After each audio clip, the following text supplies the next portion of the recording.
अस्सलामुअलैकुम। आज की इस ऑनलाइन क्लास के साथ हम हाजिर हैं। आज की हमारी क्लास का टॉपिक है बायनोमियल डिस्ट्रीब्यूशन।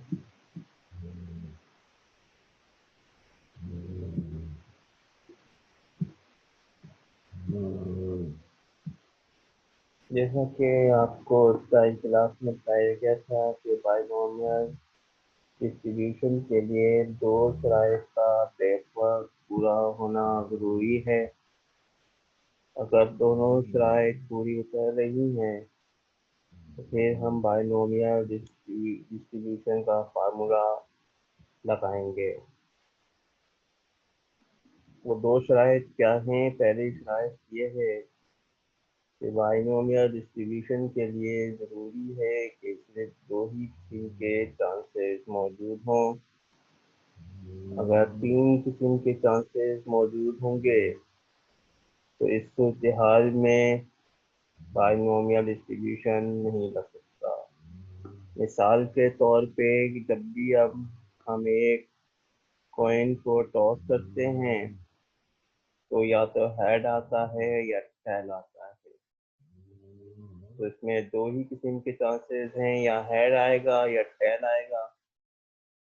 किसी एमसीक्यूज में ट्रू और फॉल्स हो, यस या नो हो, यहाँ पे भी दो दो ऑप्शन हैं। हम बायनोमियल डिस्ट्रीब्यूशन यूज कर सकते हैं। लेकिन अगर सूरत हाल ये हो कि उसमें चार किस्म के चॉइसेस हों, ए बी सी डी, अब हम बायनोमियल डिस्ट्रीब्यूशन नहीं लगा सकते। दूसरी शर्त यह है कि पहले इवेंट से लेकर आखिरी इवेंट तक जो सूरत हाल है वो सूरत हाल यकसा रहे, रेट जो है यकसा रहे, चांसेस यकसा रहें, उसमें कोई तब्दीली वाक़ई ना हो। मिसाल के तौर पे अगर हम पहली दफ़ा एक सिक्का टॉस करें तो उस वक्त भी चांसेस होते हैं 50% चांसेस हेड के और 50% चांसेस टेल के। दूसरी दफ़ा टॉस करें, यही चांसेस होंगे। अगर मिसाल के तौर पे 200 दफ़ा भी टॉस कर दें, 400 दफ़ा भी टॉस कर दें, सूरत हाल तब्दील नहीं होगी। क्यों तब्दील नहीं होगी? क्योंकि पहली दफ़ा हेड आने के बावजूद दूसरी दफ़ा आने के चांसेस मौजूद होते हैं, दूसरी की दफ़ा तीसरी दफ़ा चांसेस भी मौजूद होते हैं। इस तरह जितने भी सवालात ये हैं जिसमें रेट फिक्स हो, रेट दिए हुए हों और पहले इवेंट से लेकर आखिरी इवेंट तक यही सूरत हाल हो, तो इस सूरत हाल में हम बायनोमियल डिस्ट्रीब्यूशन लगाएंगे, वरना हाइपर जियोमेट्रिक लगा सकते हैं।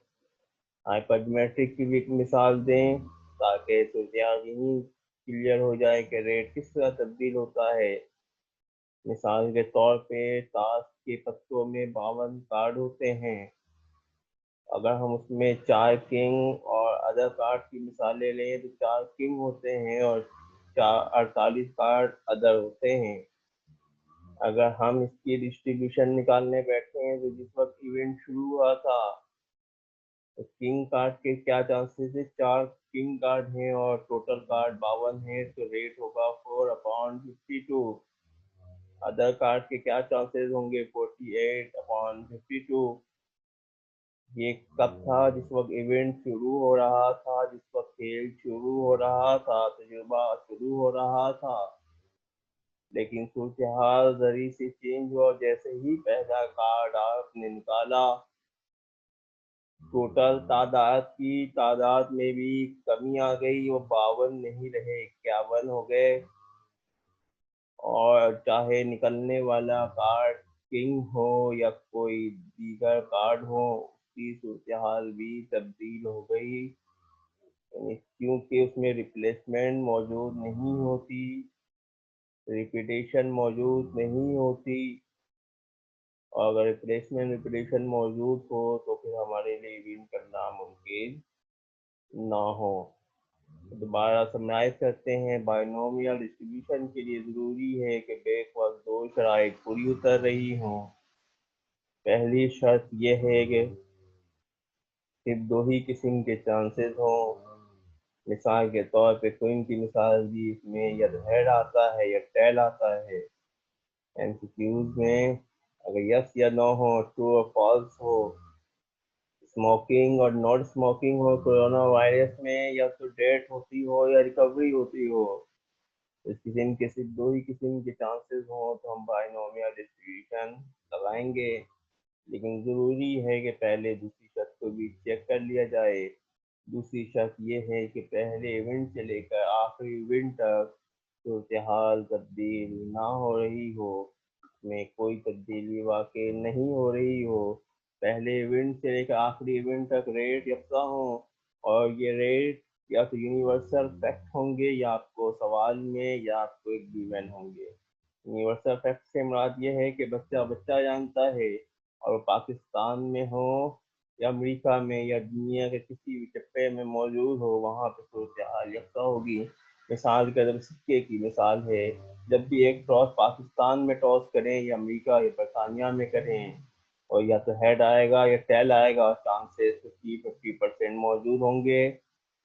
यूनिवर्सल फैक्ट है, तमाम मालिक में यकसा हैं, और एक भी शोर बच्चा भी बाखूबी जानता है। जबकि अगर सूरत हाल यूनिवर्सल फैक्ट की ना हो, मिसाल के तौर पे कोरोना वायरस से डेथ जो हुआ करती हैं, अमवात हुआ करती हैं और रिकवरी हुआ करती हैं, ये मुल्क मुल्क में अलग हैं। और मुल्क मुल्क में भी हर कोई नहीं जानता कि हमारे मुल्क में कोरोना वायरस से डेथ कितनी हो रही है और रिकवरी कितनी हो रही है। तो आपको बाकायदा परसेंटेज सवाल में गिवन होगा। तो आइए हम अब आगे बढ़ते हैं। ये बाइनोमियल का फार्मूला है। प्रोबेबिलिटी एक्स की वैल्यू आप लेंगे इक्वल टू C4 कम्बिनेशन को जाहिर कर रहा है। साइंटिफिक कैलकुलेटर में कम्बिनेशन का बटन होता है, या तो डायरेक्ट कुछ कैलकुलेटर में कम्बिनेशन का बटन है, या कुछ बटन में आप शिफ्ट के जरिए कम्बिनेशन का बटन यूज करेंगे। तमाम तालिब इल्म देख लेंगे, नहीं आएगा तो अपनी कैलकुलेटर की पिक्चर दिखाएंगे, मैं बता दूंगा कम्बिनेशन का बटन कहाँ है। एन, एक्स, पी और क्यू, ये कौन सी वैल्यू होती हैं? तो P is the probability of success on any trial. P जो है आपके पास जिस चीज़ को आप टारगेट कर रहे हैं, जिसकी वैल्यू निकालनी है, वो हमारा सक्सेस होगा। यहाँ सक्सेस और फेलियर से मुराद ज़िंदगी की आम पता और नाकामी नहीं है, बल्कि इससे मुराद जिस चीज़ को हम टारगेट कर रहे हैं, जिसकी वैल्यू निकालनी है, वो हमारा सक्सेस होगा, उसका रेट सक्सेस होगा। मिसाल के तौर पे एक सिक्का जब भी फ़ज़ा में उछालें, तो अगर हमें वैल्यू किसकी रिक्वायर है, हेड की, तो हेड हमारा सक्सेस होगा। उसका चांसेस कितने हैं? जब भी एक सिक्का फ़ज़ा में उछालें 50%, तो पी जो है हमारा 50% है। कोरोना वायरस से डेथ जो है वो 2%, हमें डेथ का रेट निकालना है, तो पी हमारा 2% होगा। स्मोकिंग और नॉट स्मोकिंग, ऐसे तो नॉट स्मोकिंग अच्छी बात है, लेकिन अगर हमें वैल्यू निकालनी है स्मोकिंग की, तो स्मोकिंग का रेट हमारा सक्सेस होगा। तो जिसकी वैल्यू आपको कैलकुलेट करनी है, उसका रेट पी कहलाएगा। क्यू क्या है? उसकी मुखालिफ चीज जिसका रेट नहीं निकालना है। मिसाल के तौर पे स्मोकिंग की वैल्यू निकाल रहे हैं, तो नॉट स्मोकिंग हमारा क्यू होगा, उसका रेट। हेड है तो टेल का रेट क्यू होगा। बाज़ औक़ात पी दिया हुआ होता है, तो आप क्यू निकाल सकते हैं।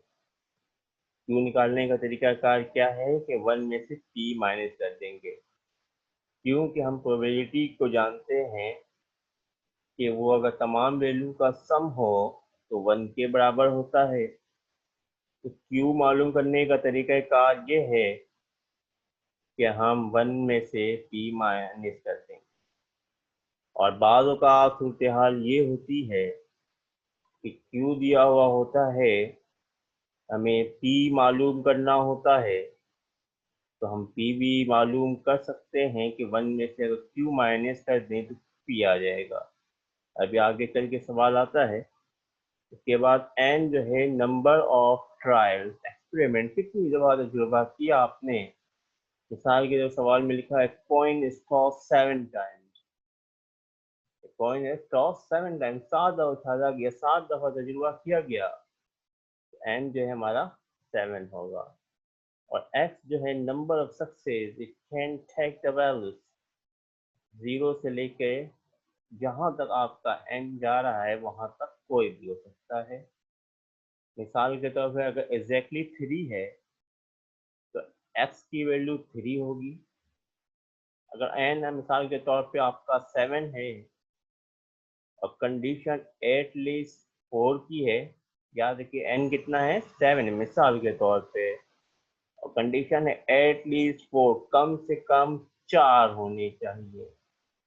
N हमारा कितना है 7 है, तो कम से कम 4, ज़्यादा से ज़्यादा क्या होगा N की वैल्यू को देखेंगे, तो F की वैल्यू 4, 5, 6, 7 के बाद एटमोस्ट 2 है, ज़्यादा से ज़्यादा 2 होना चाहिए, तो 0 शुरू करेंगे 0, 1, 2। तो ये भी आगे चल के बाकायदा हम इसका वो करेंगे और ये सूरत हाल क्लियर हो जाएगी।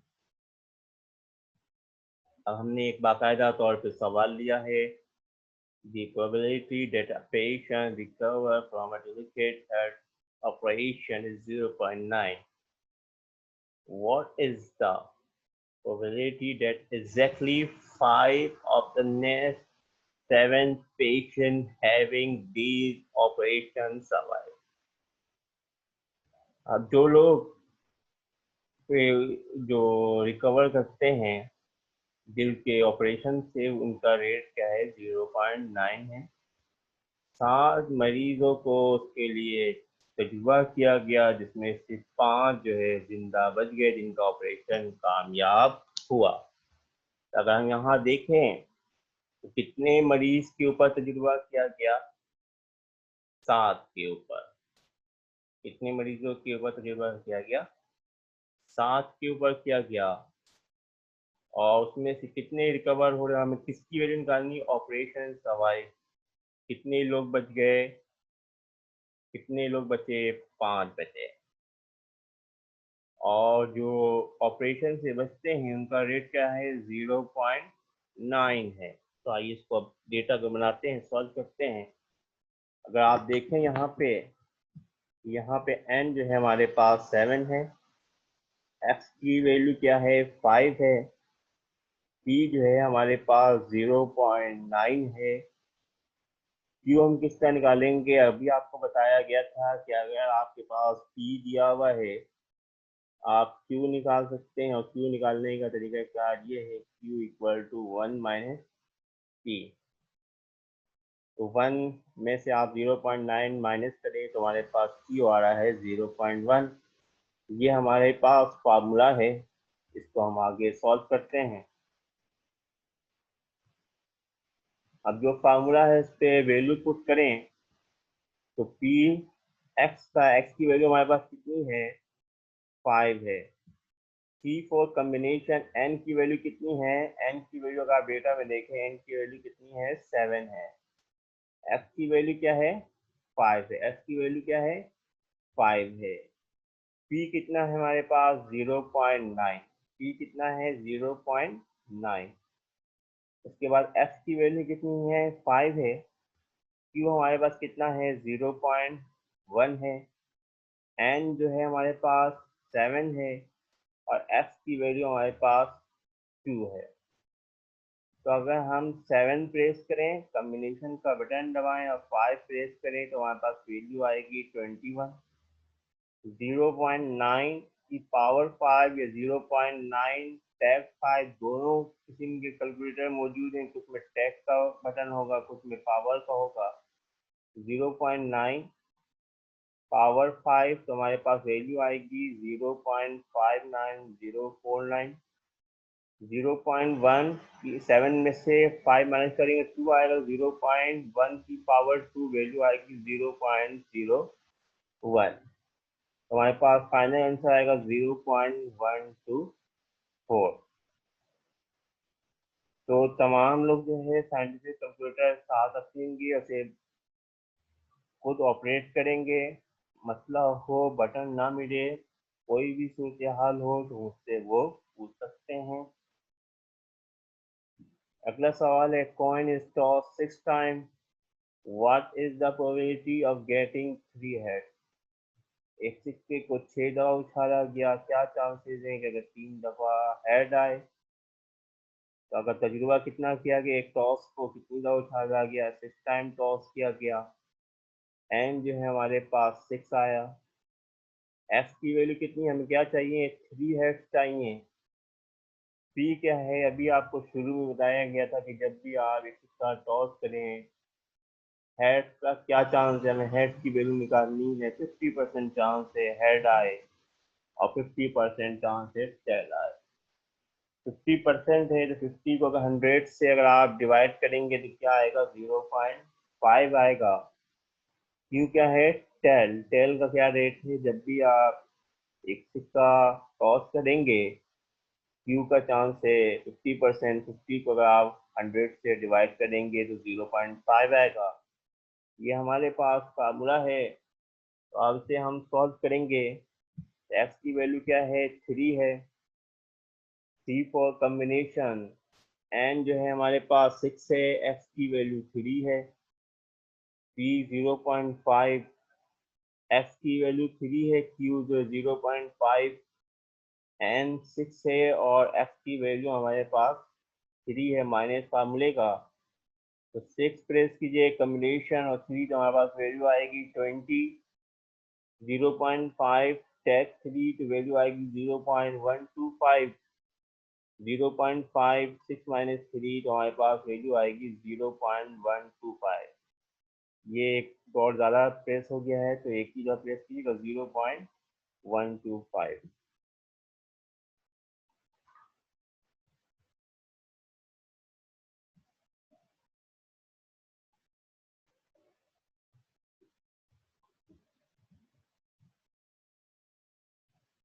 0.125, इन तीनों वैल्यू को मल्टीप्लाई करेंगे तो 0.3125 आएगा। तो अगर आप देखें तो ये जो प्रोबेबिलिटी है तो ये 1 से कम आ रही है। क्यों कम आ रही है, यदि इसका जवाब देते हैं। अगला सवाल हमने लिखा है, coin stock 8 times, what is the possible probability of a number of heads in the experiment। एक सिक्के को 8 दफा उछाला गया, क्या चांसेस हैं हेड के तजुर्बे में, क्या क्या मुमकिनात हो सकते हैं। तमाम मुमकिनात को आपको डिस्कस करना है। तो एन जो है हमारे पास 8 है। इसमें आपको कुछ नहीं कहा गया, एग्जैक्टली 3 वैल्यू है, एटलीस्ट 4 है, एट मोस्ट 5 है, बल्कि कह दिया गया कि जो जो वैल्यू हो सकती है। तो क्या है, अब हो सकता है कि जिस वक्त हम एक सिक्के को टॉस करें 8 दफा, एक दफा भी हेड ना आए, यानी एफ की वैल्यू 0 हो सकता है 8 दफा तजुर्बा करें, हेड एक दफा आए, हो सकता है हेड 2 दफा आए, हो सकता है हेड 3 दफा आए, 4 दफा आए, 5 दफा आए, 6 दफा आए, 7 दफा आए।